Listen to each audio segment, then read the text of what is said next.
Hi there, my name is Kimberly of Kimberly Cobble Photography. I am a full-time middle school teacher and part-time photographer, and I started this YouTube channel a couple of months back just to provide some more photography education resources for my students and other photographers who have asked me about my journey getting this business started. I just recorded a video about how to get into photography for beginners, and I mentioned that I would be recording another video in the future about how to get into the photography business or the small business side of things. So that's what this video is.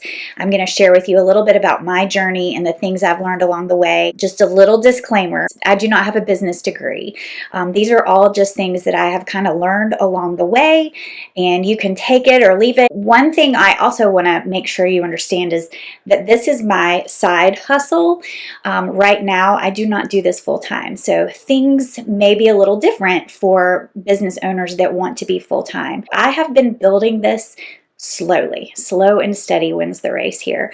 I'm not a six-figure photographer right now, but I don't have time to do that. So I'm going to share with you some of the tips and strategies that I have learned for sort of developing a side hustle in addition to something you may be doing full time. So the first thing is get legitimate. Start with a Facebook page. That's how I started my business. Is I set up a Facebook page and I started sharing. Instagram is another great source for people to just kind of get their work out there and share their work. Eventually, you'll want to start a website, which does require a little bit of investment. I actually hired somebody to build my website for me because that is not something that I was gifted in. Don't waste your money on lots of marketing at first. Don't waste your money signing up for a wedding wire or the knot or things like that. Get legitimate before you try to market yourself to a large audience. The second thing is you want to get some clients and get paid. So when I started my business, it was basically just friends and family at first. I didn't actually realize I was starting a business. So I had friends and family that would be like, can you come take our family photos this fall or whatever? So I did that, and then word of mouth started spreading that around. You can start with your friends and family to build a portfolio. You don't have to charge a lot initially to get that portfolio started, but as soon as you do have a decent portfolio, your work is going to speak for itself. And if people are sharing your work, that's going to draw in more people for you. My personal experience is my ideal clients are people like me, teachers, middle-class families. So that's who I sort of market to. I build my relationships with people. I use social media. Be clear with what you're offering. Be clear with, the number of images that you can guarantee, and what format. Is it going to be in print format? Is it going to be in a digital format? How long is your turnaround time going to be? Don't set yourself up for expectations that you are not able to meet. So figure out who you want to be your ideal client, and then sort of market yourself to those people. And this will also lead you into pricing. Now, I'm not going to get into all the nitty-gritty details about how to calculate your cost of doing business and how to calculate your pricing. There's a ton of information out there. You can just Google, you can find on YouTube. My way of pricing is a little different. Again, this is my side business. I do not set my pricing because it is something that I need to support my family. This is something I am reserving for. I'm saving up for my kids' college. I'm saving up for my retirement. So my prices are a little different. I market to my people. I ask myself, what could I afford? And then that's what I charge. At first, I was charging, oh my gosh, keep in mind, this was like 12 years ago. But I was charging $40 per session, and then I slowly raised it to $65. And, incrementally increase your prices once you have built your client base. And if it's small enough increases, just like inflation, they'll stick with you. You're not going to drive away your clients because you are raising your prices.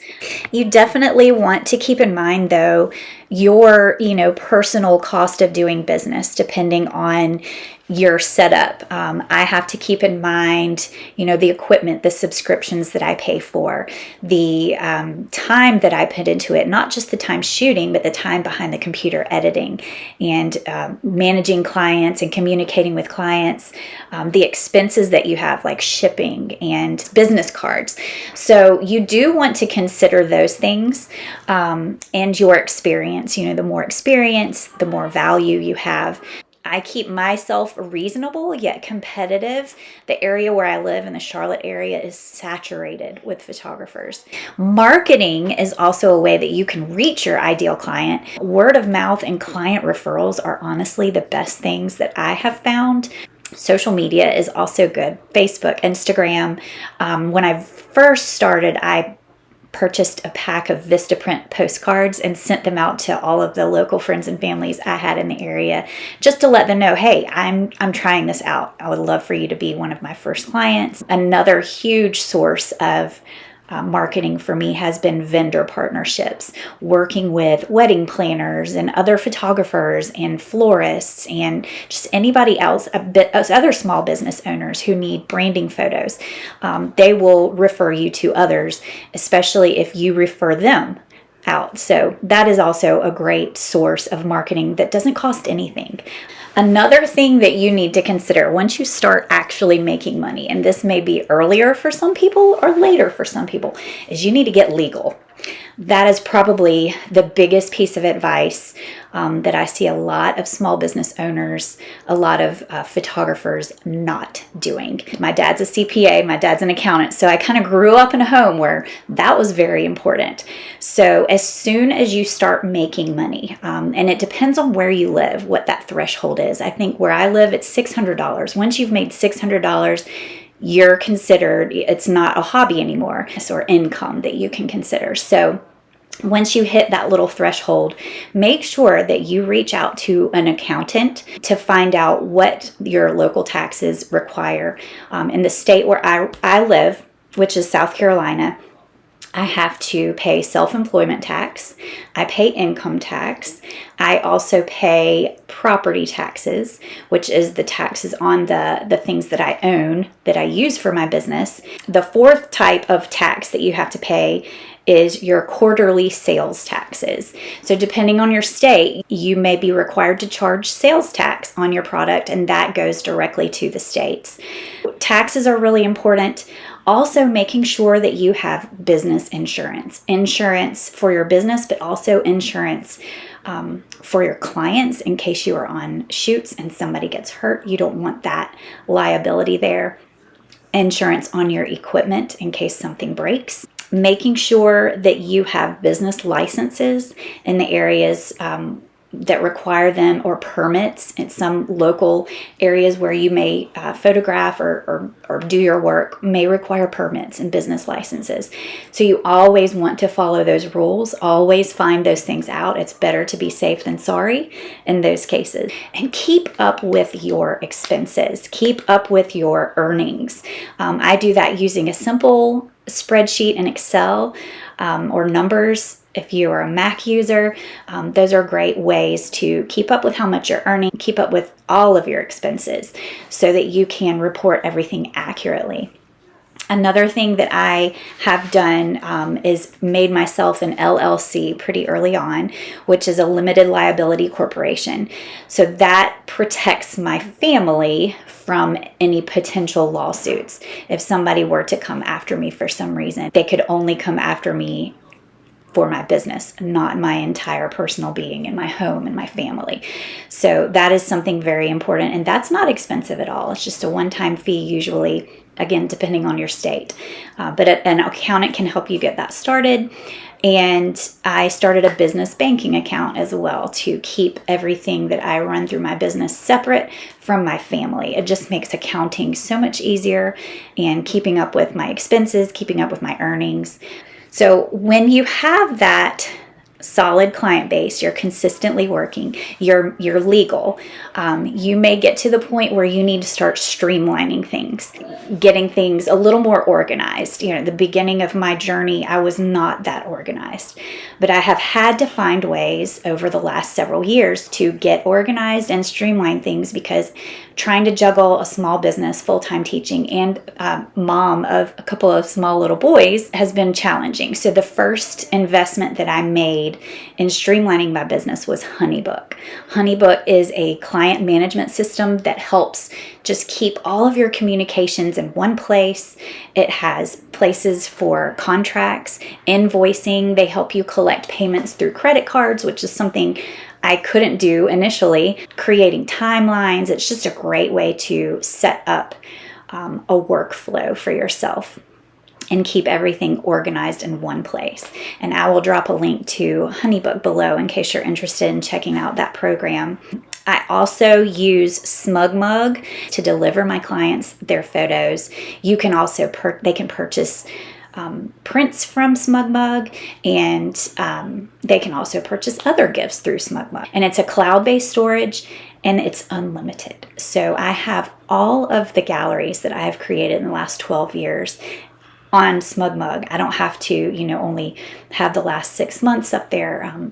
It's a great storage. It's backup storage for me as well. So another very, very helpful tool is plan.com or planthat.com.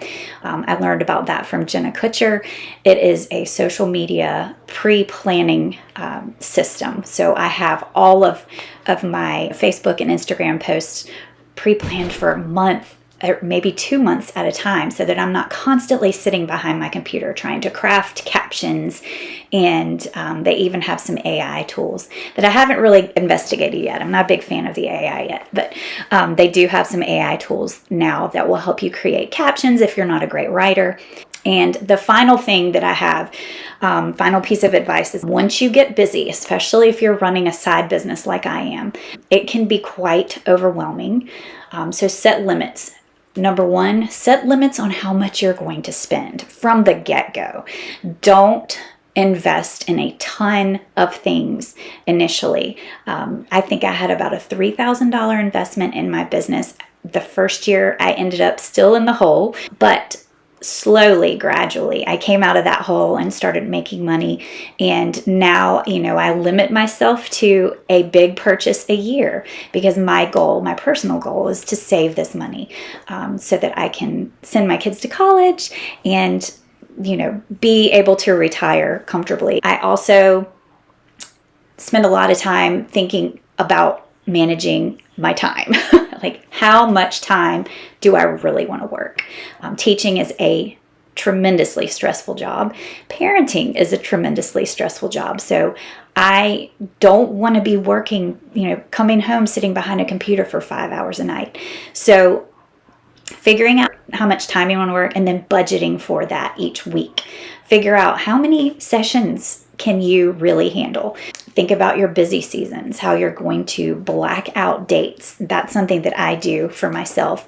When I have, fall and spring, where I may have 4 or 5 weekends in a row with weddings, I block off dates so that I can make sure that I am having enough time for my life, for mental health, for my family. If I do one session in the week, the rest of the weekdays are blocked off. And I do have to turn away clients, and I hate having to do that, but I did learn that I have to say no. So referring those to other local photographers. I shoot and edit myself in my slower seasons. I shoot and then outsource my editing in busy seasons. I have a great editor who I can send wedding galleries to, or even smaller sessions when I'm getting swamped, and she will edit those for me and send them back. And I use the downtime that I get in the off seasons, in the winter and the summer, to work on my blog, to work on my website, to pre-plan my social media, to record YouTube videos like I'm doing right now. So I hope that this has been beneficial for any of you that are trying to think about, what do I do? How do I even get started in a photography business or a small business? So remember, get legitimate, get clients and get paid, get legal, That's really, really important. Streamline your business and then set your limits. Make sure you're not overworking yourself, because you don't want this to become overwhelming. You want it to continue to be a passion. Have a wonderful day. Let me know if there's anything else that you would like to see me teach about, and please like and subscribe.